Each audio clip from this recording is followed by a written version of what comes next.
There's an incredible change in dynamic in the United States right now, particularly among the majority of the American population who voted for President Donald Trump.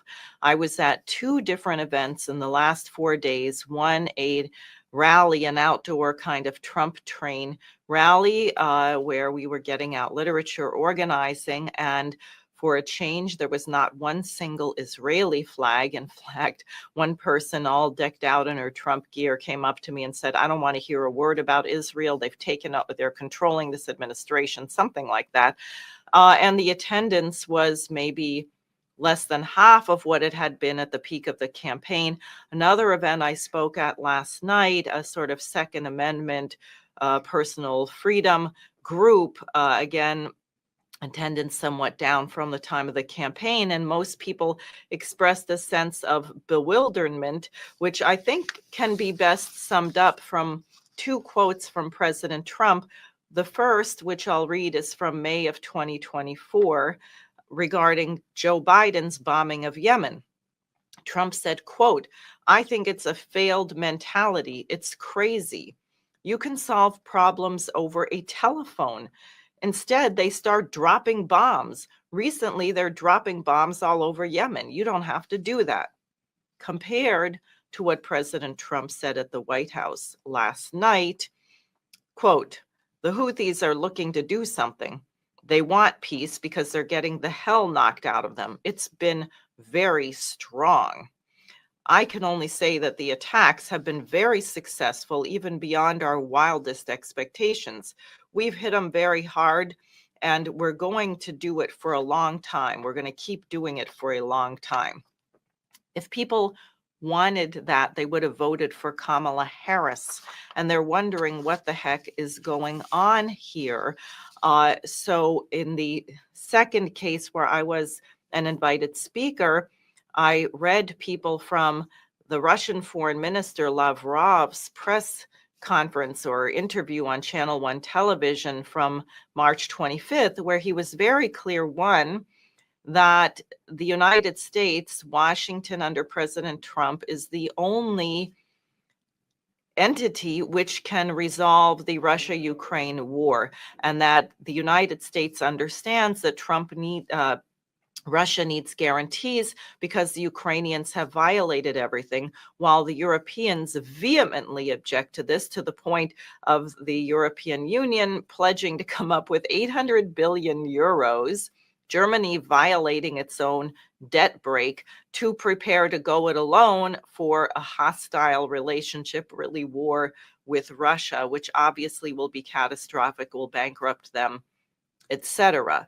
Now, I reminded people that in 2018, the British House of Lords actually issued a report, something like the UK in a Changing World, December 18th, 2018, where they said that Donald Trump must not be elected to serve a second term because it would disrupt the U.S.-UK special relationship. So given that, who wants to split the United States from Russia to ensure the Ukraine-Russia war continues for the benefit of this blob of British imperial globalist financial entities based out of the City of London and Wall Street, BlackRock, Vanguard, State Street, etc., the British? And what is their flank? Their flank is to see if they can pull the United States into war with Iran and undermine the emerging new dynamic for peace between President Trump and President Putin. That's the danger of the situation. And unfortunately, right now, we have B-2 stealth bombers on their way to Diego Garcia, preparing, one would presume, for war with Iran or to threaten a war with Iran. Bibi Netanyahu, for unknown reasons, has been given free rein to just carry out absolute atrocities in both Gaza and the West Bank. And again, I have to say, the people I met at the rally, at the meeting, who had been Trump's base, do not support this. They voted for peace. They voted for an economic recovery in the United States. And when I shared with them my belief that the way we can address this is to celebrate the 250th anniversary of the founding of our republic, not by rejoining the British Commonwealth, and a number of them were aware of it and very much opposed to it, but reviving the tradition of our founding fathers, something Lyndon LaRouche, as a true American patriot, was deeply committed to. I got a very strong response. In fact, when I read the following from President George Washington's farewell address, the room became noticeably very quiet, and I think we have struck a chord which can help the United States become the peacemaking nation that it is supposed to be. From President George Washington, this is just an excerpt. In the execution of such a plan, nothing is more essential than that permanent inveterate antipathies against particular nations and passionate attachments for others should be excluded, and that in place of them, just and amicable feelings toward all should be cultivated. The nation which indulges toward another an habitual hatred or an habitual fondness is in some degree a slave. It is a slave to its animosity or to its affection, either of which is sufficient to lead it astray from its duty and its interest.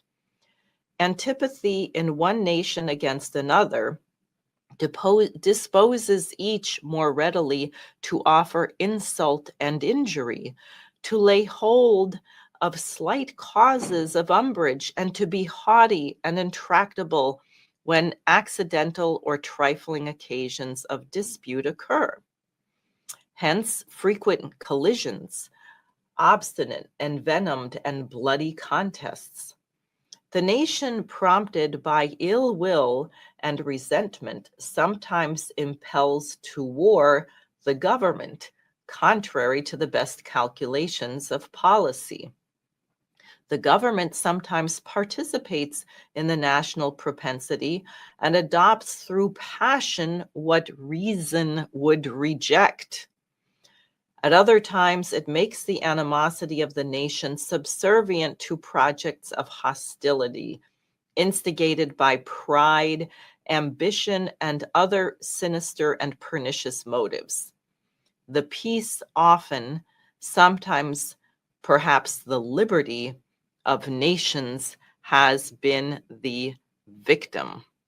So, that is what George Washington had to say about this, that we should have amicable relations with all. This is something that the American people dearly want, and this is what we have to organize for in this moment. We cannot allow the British to deploy their kept monster, namely the Netanyahu pro-war fanatic regime in Israel, to lead the world into its own destruction.